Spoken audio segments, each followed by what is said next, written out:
So guys, vamos considerar uma equação diferencial da seguinte forma: mxy mais n de xy dy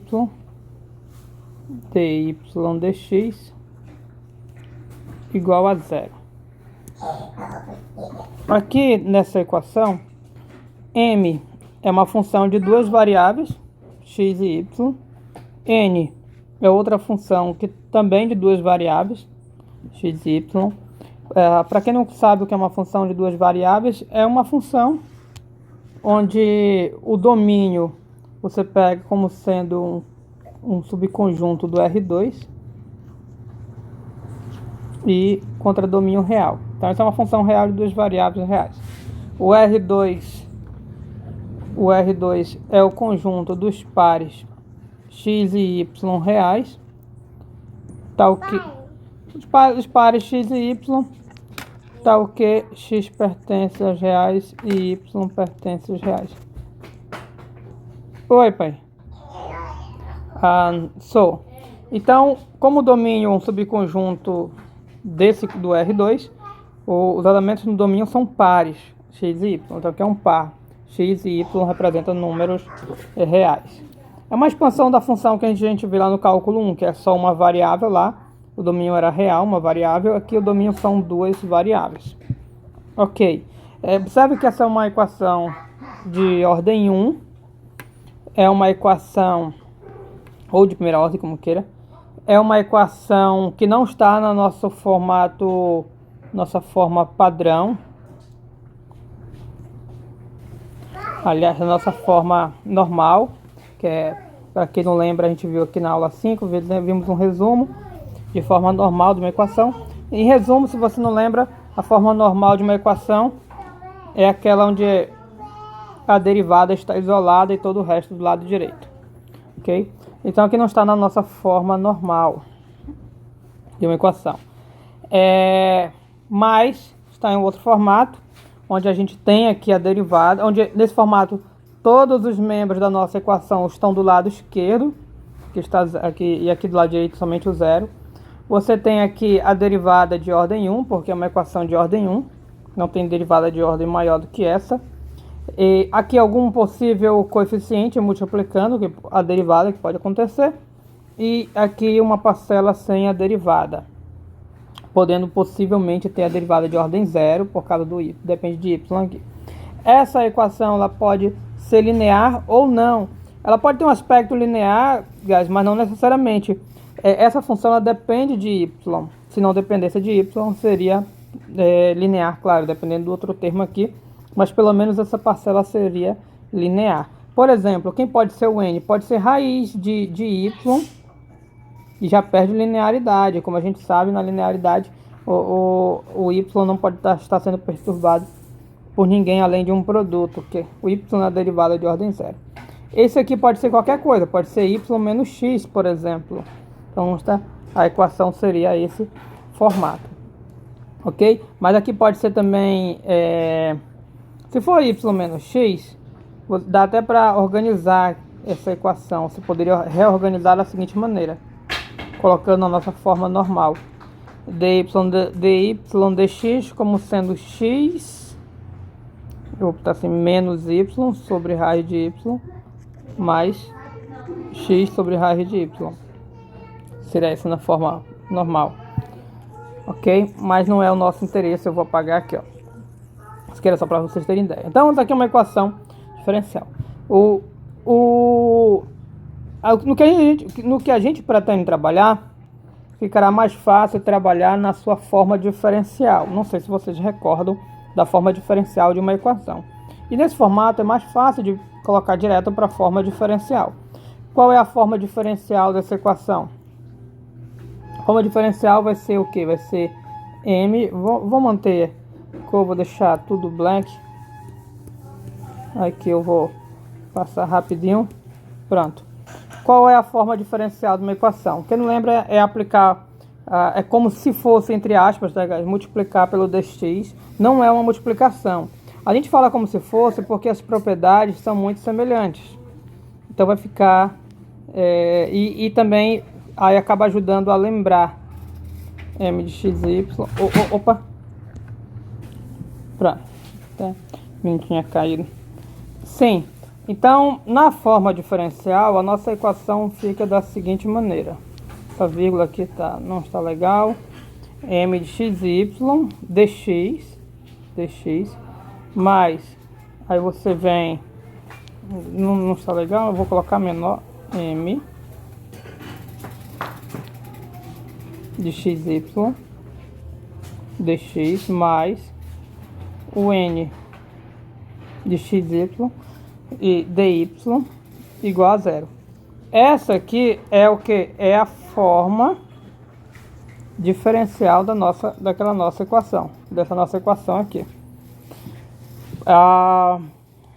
Ok. Do que a gente vai trabalhar? A gente sabe resolver essa equação diferencial, ou essa aqui é a mesma, se ela for linear. Aí utiliza o método lá dos fatores integrantes. A gente sabe se resolver se for separável, que é o caso mais simples possível. Você separa as variáveis, integra e acabou. Mas, e se nossa equação não for separável e nem linear? O que a gente pode fazer? Bom, dentre os casos que não são separáveis, nem linear, existe um caso especial, onde a nossa equação possui uma determinada propriedade que vai nos ajudar. E é nisso que a gente vai abordar. Mas antes, guys, quando a gente trabalha na forma geral de uma equação diferencial, de modo geral, na forma diferencial, genericamente, a gente não costuma explicitar que o m depende de x e y. Então, às vezes, a gente escreve numa forma bem mais simples, que é esse formato aqui, ó. Esse formato é bem mais simples do que esse. Não deixa explícito que o m e o n depende das variáveis. Então, se você ver esse formato, você pode até imaginar que m e n são constantes, mas não. A gente costuma escrever muito assim, deixando subentendido, vou colocar aqui, ó, que m é uma função que depende de x e y, e n é uma função que depende de x e y. Só que assim é muito mais fácil, muito mais simples de escrever, ok? Guys, nós vamos adicionar uma hipótese aqui. Vamos supor que a nossa equação eu vou escrever assim, ó. Iremos supor que a equação diferencial, vamos dar um nome para essa equação, vou chamar ela de equação estrela, que é a equação diferencial estrela. Na verdade, assim, vamos supor que exista uma função f definida em um domínio do R2, chegando na reta, diferenciável. Na verdade, como vocês, no cálculo de vocês, não tem estudo de funções de ordem de funções de duas variáveis diferenciáveis, então eu vou alterar um pouco a hipótese, que a mesma que o livro trabalha, uma hipótese um pouco mais forte. Então, uma função com derivadas parciais contínuas, derivadas que a gente costuma chamar na matemática de C1, derivadas parciais contínuas. Iremos supor que eles chamam. Para quem não sabe o que é uma derivada parcial, daqui a pouco eu vou explicar o que é uma derivada parcial. Então, iremos supor que eles são função com derivadas parciais contínuas, tal que a derivada parcial da f em relação a x seja o m e a derivada parcial de f em relação a y seja n. E nesse momento é necessário explicar o que são as derivadas parciais, para você compreender esse contexto. Aí eu vou explicar rapidinho. E eu vou explicar aqui flutuante, tá, guys? Bom, nas funções de primeira ordem, a gente estudou as derivadas. Nas funções, desculpa, de uma variável. Estou estudando derivada. Você tem lá uma função, vou trocar a cor, azul. Então, tem lá uma função f de x igual, por exemplo, a x². Aí você deriva. A derivada é 2x. Se a gente chamar essa função de y, a gente pode usar lines. Para muitos casos fica até melhor. É 2x. Então a gente sabe derivar. Essa derivada que vocês estudaram, que se estuda lá no cálculo 1, por muitas vezes é chamada de derivada simples ou derivada ordinária. Pois bem, quando se estuda funções de mais de uma variável, o conceito de derivada também é expandido. E é expandido de uma maneira que se define vários tipos de derivadas. Existem, por exemplo, as derivadas parciais, que é o que a gente vai ver agora. Existem as derivadas direcionais. Existe o gradiente, que é um outro conceito que está ligado à diferenciabilidade. Existe o próprio conceito de diferencial. Então, o conceito é mais vasto quando você se expande a mais de uma variável. No caso, deixa eu sumir com isso aqui. No caso de duas variáveis, normalmente a letra que a gente costuma representar é Z, pode ser F também, mas costumamos representar por Z. Então, vamos supor, por exemplo, que a nossa função é 3xy menos 2xy². No caso das derivadas de duas variáveis, como eu falei, há vários tipos de derivadas. E uma desses tipos são as derivadas parciais. O que são as derivadas parciais? São nada mais do que derivadas em relação a uma variável. Por isso que o nome é parcial, você está derivando parcialmente. Então, por exemplo, como a função tem variáveis x e y, você pode derivar em relação a x e em relação a y. E daí você tem duas derivadas parciais. Parcial em relação a x, parcial em relação a y. Quando você deriva em relação a uma variável, você normalmente considera a outra como constante naquele momento da derivação. Aqui, por exemplo, x e y são variáveis, não são constantes. Mas para o conceito de derivada parcial, você sempre admite naquele momento enquanto deriva uma outra constante.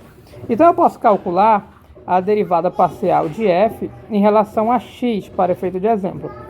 Se você quiser chamar de z, chame de z, não tem problema, mas vamos chamar de manter f aqui. A derivada parcial de f em relação a x é o quê? Eu vou derivar aqui em relação a x e quando estiver derivando em relação a x, eu encaro o y como se fosse constante. Então a regra funciona muito parecida lá com derivadas implícitas, quando você derivava em relação a uma variável e imaginava a outra como constante.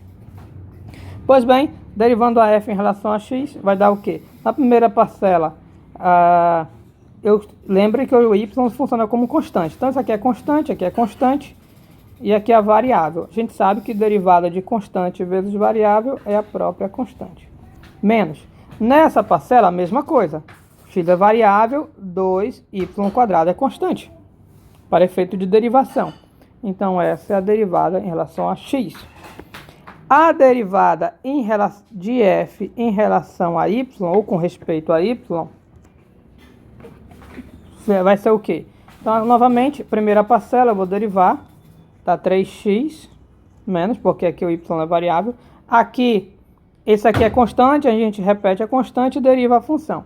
A derivada desse y² é o que? É 2y.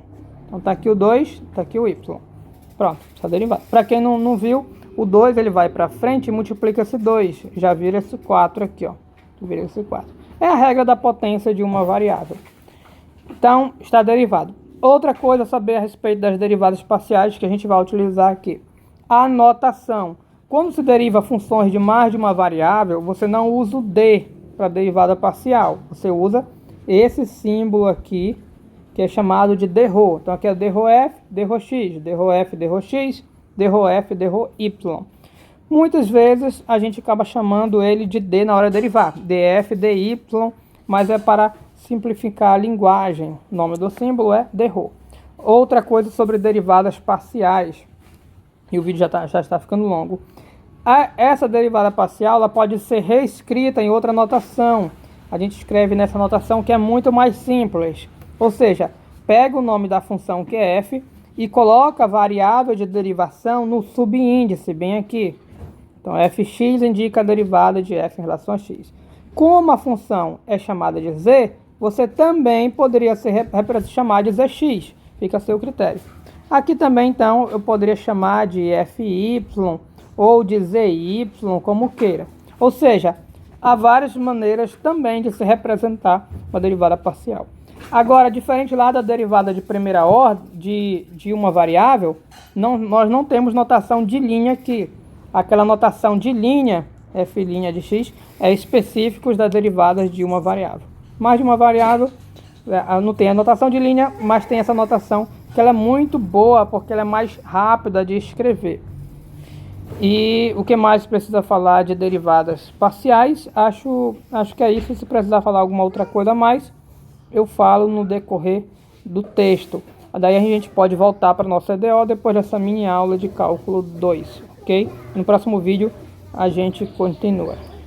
Thanks.